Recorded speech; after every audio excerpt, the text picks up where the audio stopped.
లోక్సభలో Rahul Gandhi trade deal పై తప్పుడు ఆరోపణలు చేశారని మండిపడ్డారు కేంద్ర మంత్రులు.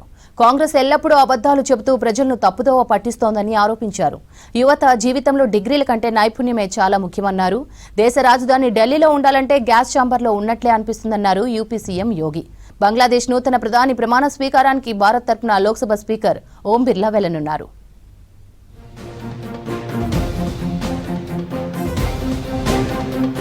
లోక్సభలో LOP Rahul Gandhi trade deal పై తప్పుడు ఆరోపణలు చేశారని మండిపడ్డారు కేంద్ర హోంశాఖ మంత్రి అమిత్ షా. కాంగ్రెస్ పార్టీ అబద్దాలు చెప్పి ప్రజలను తప్పుదారి పట్టిస్తోందని ఆరోపించారు. యూపీఏ 10 ఏళ్ల హయాంలో కంటే తాము మోదీ హయాంలో 15 రెట్ల కంటే ఎక్కువ ధాన్యాన్ని రైతుల నుంచి కొనుగోలు చేశామన్నారు. రైతుల బడ్జెట్ ను 26,000 కోట్ల నుండి 1,09,000 కోట్లకు పెంచామని చెప్పారు.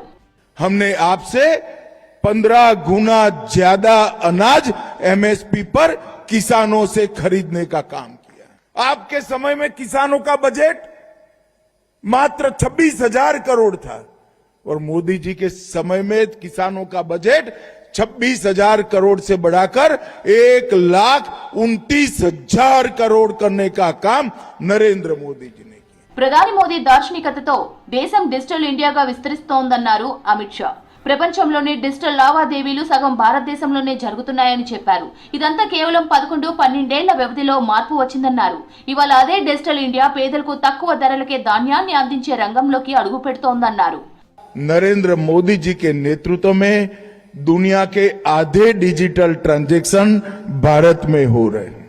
ये परिवर्तन केवल 11-12 साल के अंतराल के अंदर आया है और आज वही डिजिटल इंडिया गरीबों को सस्ता अनाज देने के क्षेत्र में पदार्पण कर रहा है. యువత జీవితంలో డిగ్రీల కంటే నైపుణ్యాలు చాలా ముఖ్యమన్నారు కేంద్ర విద్యాశాఖ మంత్రి ధర్మేంద్ర ప్రధాన్. కేంద్ర బడ్జెట్లో స్కిల్స్ సెంటర్స్ ఏర్పాటు, తయారీ, ఎంఎస్ఎంఈలకు అధిక ప్రాధాన్యత ఇచ్చి నిధులు కేటాయించారని చెప్పారు. భారతదేశంలోని అతిపెద్ద వ్యాపార సంస్థ సిఐఐ ఒరిస్సాలోని సంబల్పూర్లో మొట్టమొదటి నైపుణ్య అభివృద్ధి కేంద్రాన్ని ప్రారంభించింది. कई सारे सेक्टर के बारे में सीआईआई ने यहाँ मल्टी सेक्टर स्किल सेंटर बनाएगा, कैरियर काउंसलिंग सेंटर भी बनाएगा और एजुकेशन टू एंटरप्रेन्योरशिप की लाउंज भी बनाएगा. ये सब के कारण मेरे संबलपुर की नौजवानों की हुनर की रिकॉग्निशन होगी. పరిశుభ్రతపై శ్రద్ధ చూపడం ప్రజల బాధ్యత అన్నారు యూపీ ముఖ్యమంత్రి యోగి ఆదిత్యనాథ్. ఢిల్లీలో ప్రస్తుతం పొల్యూషన్ వల్ల జనం చాలా ఇబ్బందులు పడుతున్నారని చెప్పారు. దేశ రాజధానిలో ఉండడం అంటే గ్యాస్ ఛాంబర్లో ఉన్నట్లే అనిపిస్తుందన్నారు. యూపీలో అద్భుతమైన వాతావరణం ఉందన్నారు సీఎం యోగి.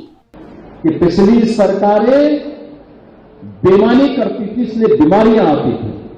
हम लोगों ने बेईमानी को रोका है और बीमारी को पूरी तरह समाप्त कर दिया है. अब इंसेफ्लाइटिस जैसी बीमारी नहीं आती है, लेकिन जनता का दायित्व है शुद्धता और स्वच्छता पे ध्यान दें.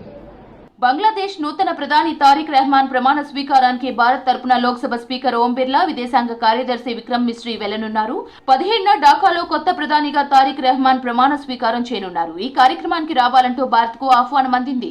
వాస్తవానికి తారిక్ ప్రమాణ స్వీకారానికి ప్రధాని నరేంద్ర మోదీ వెళ్లాల్సి ఉంది. అయితే ఈ నెల 17న ఫ్రాన్స్ అధ్యక్షుడు మెక్రాన్ భారత పర్యటనకు వస్తున్నారు.